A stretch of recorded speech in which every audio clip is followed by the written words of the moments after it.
Hello, this is the Green Energy News Review. I'm Fergus March. The world is changing. National Geographic are publishing the new edition of their atlas, and their cartographers are shocked at how different the shorelines of the Arctic are now. Have a look at this comparison between September 1984 and September 2012. And 2 years on, the atlas will show even worse devastation. A major problem, Nat Geo claims in a new report, is that soot and dust and other industrial waste particles are landing on snow worldwide from Greenland all the way to the Himalayas.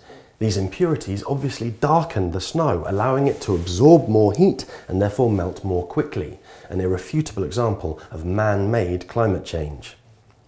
At the other weather extreme, rangers have been fighting off groups, often armed militia, who are circling Virunga National Park in the Democratic Republic of Congo. It's Africa's oldest national park. It covers almost 8,000 square miles and it houses some of the most beautiful wildlife and vistas the planet has to offer. Have a look at this.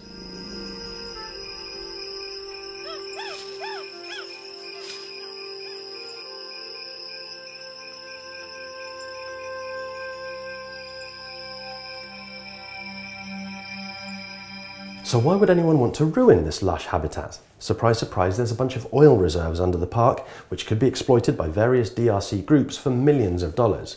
Now, while SOCO International have agreed not to plunder these reserves anytime soon in a document co-signed by the World Wildlife Fund, independent groups continue to harass rangers. Indeed, the head of the park, Emmanuel de Merode, was shot and seriously wounded in a conflict earlier this year. The WWF has started a campaign to help the park rangers protect their park, and a documentary out soon called Virunga should draw some useful attention to the plight. And finally, a slightly less exotic item, leading consumer group Which has written to Ed Davey, the UK's Secretary of State for Energy and Climate Change, voicing their worries over the low-carbon agenda and the Contracts for Difference subsidy regime. The letter states that the coalition's plans could result in expensive generation projects being prioritised over cheaper, more cost-effective options. The absence of full competition from the Contracts for Difference process at the outset risks priority being given to investment that may not deliver value for money for customers. It is vital that any measure that adds costs to consumers' bills is closely scrutinised at a time when energy prices are the top financial concern for consumers.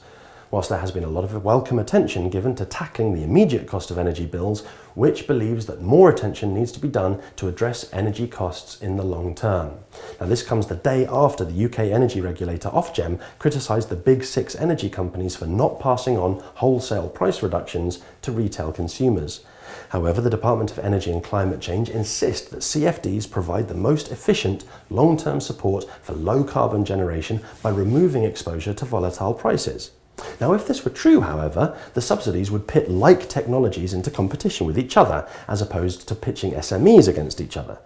It looks like Which were making a point similar to those raised against DECC every time they've undermined their own subsidy regime. That's 5 times in the last 3 years. And DECC have responded in the same way every time. And that's all for today. Join us again tomorrow, and if anything's piqued your interest, leave a comment where appropriate. Thanks for watching.